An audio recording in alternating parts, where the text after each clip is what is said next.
Welcome to part 4 of our tutorial series on the development of an AI-based crop disease detection system using CNN and TensorFlow.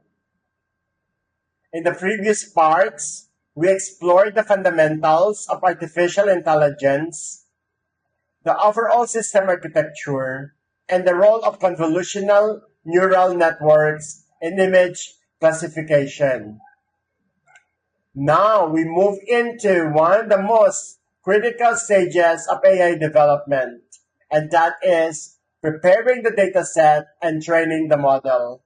In this part, we will download and organize the tomato leaf disease dataset from the PlantVillage collection, examine the dataset structure, preprocess the images, and prepare them for machine learning. We will then build and train our CNN model using TensorFlow and Google Colab, allowing the system to learn patterns and features associated with different crop diseases.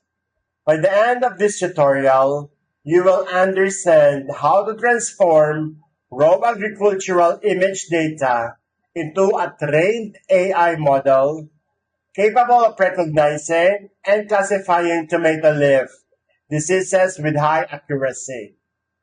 This stage serves as the foundation for testing, evaluation, and deployment, which we'll cover in the next part of the series.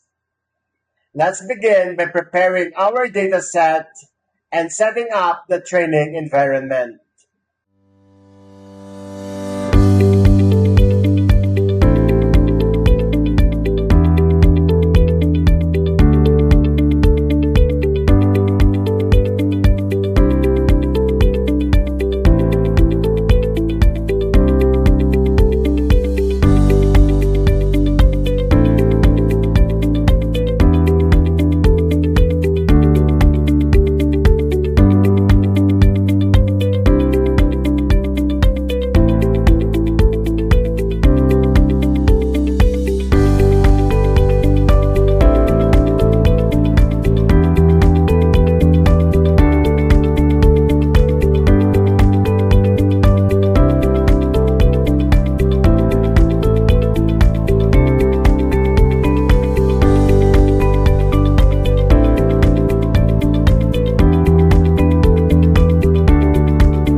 have successfully completed the dataset preparation and model training phase of our AI-based crop disease detection system.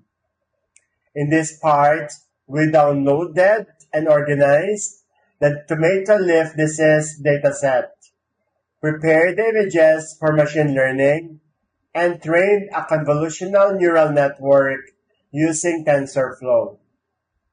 Throughout the training process, the model learned to identify patterns and features associated with different crop diseases, enabling it to make intelligent predictions from leaf images. The completion of this stage marks a significant milestone in the development of our AI system.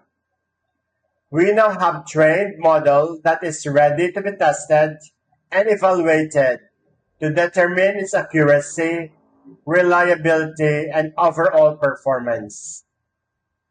In the next tutorial, Part 5, Testing, Evaluation, and Deployment, we will assess the effectiveness of our trained model using unseen data, analyze key performance metrics, and explore how to deploy the system for real-world crop disease detection applications.